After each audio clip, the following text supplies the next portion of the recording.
रोते हुए आते हैं सब, हंसता हुआ जो जाएगा वो मुकद्दर का सिकंदर, वो मुकद्दर का सिकंदर जाने मन कहलाएगा। हर कोई चाहता है कि जब मृत्यु आए तो शांति से, बिना किसी दुख और तकलीफ के हम इस दुनिया को छोड़ के जाएं। हमारी वजह से किसी को कष्ट ना हो, हम किसी पे बोझ ना बने और बिना किसी दर्द के और कष्ट को भोगे बगैर इस शरीर को त्याग दे और भगवान में लीन हो जाए। पर क्या ये संभव है? ये जानने के लिए मेरे साथ इस वीडियो में बने रहिए।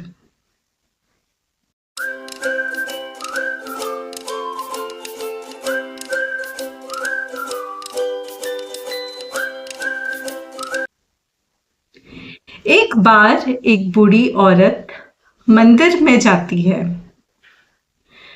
प्रभु के दर्शन पाने के बाद वो मंदिर से बाहर आती है और मंदिर के बाहर कुछ देर के लिए बैठ जाती है। तभी वो अपने प्रभु के दर्शन के बारे में सोच ही रही होती है। तब वो प्रभु से प्रार्थना करती है कि हे प्रभु, मुझे बिना किसी तकलीफ की मृत्यु दे। मेरे इस जीवन में मैं किसी के ऊपर निर्भर ना रहूं। मेरी वजह से किसी को कष्ट ना पहुंचे। मैं किसी पे बोझ ना बनूं, ना मुझे बिठाना पड़े, ना उठाना पड़े, ना सुलाना पड़े और ना खिलाना पड़े। जब मृत्यु आए तो बस आप ही के दर्शन हो। मृत्यु के समय पे जब शरीर की इच्छा खत्म हो जाए जीने की, तब बिना किसी दुख और तकलीफ के इस शरीर को छोड़ दूं और आप में शांतिपूर्वक लीन हो जाऊं। इस शरीर को शांति से मृत्यु प्राप्त होए।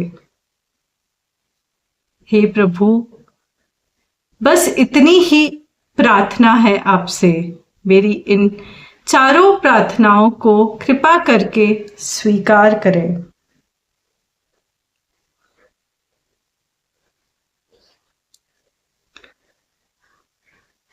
पर क्या इस औरत की प्रार्थना भगवान स्वीकार करते हैं? जब कोई प्रार्थना हम बार बार करते हैं तो वो सुनते हैं। क्या इस प्रार्थना का कोई प्रमाण है? मेरे पिताजी की कुछ ही समय पहले मृत्यु हो गई थी। बिना किसी कष्ट के, तकलीफ के वो अचानक से ही 1-2 दिन में कैसे चले गए, हमें समझ में ही नहीं आया। उनका सारा जीवन सेवा में ही चला गया।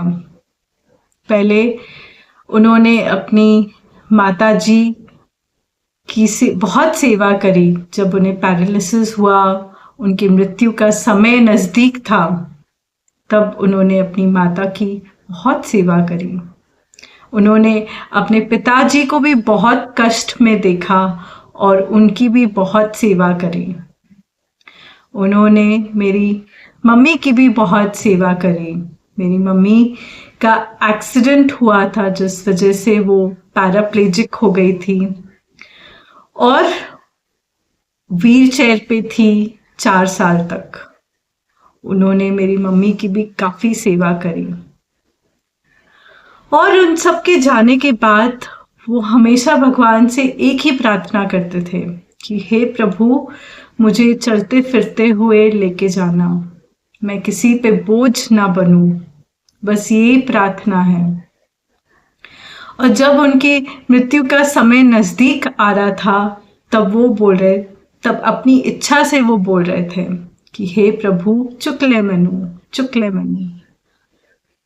हमारे हाथों में सिर्फ प्रार्थना करना ही लिखा होता है, आगे प्रभु की मर्जी होती है। जो होना होता है उनकी मर्जी से होता है। श्रीमद् भगवत गीता के 8वें अध्याय के 5वें श्लोक में भगवान श्री कृष्ण जी कहते हैं कि जो कोई भी मरते समय केवल मेरा ही स्मरण करते हुए इस शरीर को त्यागता है, वो मेरे ही स्वरूप को प्राप्त होता है। इसमें कोई संदेह नहीं है। मृत्यु के समय जब इंसान भगवान को याद करते हुए अपना शरीर त्यागता है, तब उसकी शांति से मृत्यु प्राप्त होती है और वो प्रभु में लीन हो जाता है। जब जीवन में कष्ट आए, तकलीफ आए, दुख आए, तो भगवान से प्रार्थना करें और जब मृत्यु आए तो भगवान को याद करें। अगर आपको ये वीडियो पसंद आया है तो ज़रूर लाइक करें, कमेंट करें, अपने दोस्तों और परिवार वालों के साथ शेयर करें और इस चैनल को सब्सक्राइब करना ना भूलें। मैं शीतल खुराना, मैं एक स्पिरिचुअल स्पीकर हूँ। स्पिरिचुअल रिट्रीट और स्पिरिचुअल टूर ऑर्गेनाइज करती हूँ। मेरी बुक का नाम है the Gita happiness retreat, discover 40 life learning lessons from the Bhagavad Gita by author Sheetal Khurana. अगर आप मेरे साथ संपर्क करना चाहते हैं तो मुझे इस नंबर पे कॉल कर सकते हैं, +91 937 1093246। और इस वीडियो को अंत तक देखने के लिए आपका कोटि कोटि धन्यवाद। हरे कृष्णा।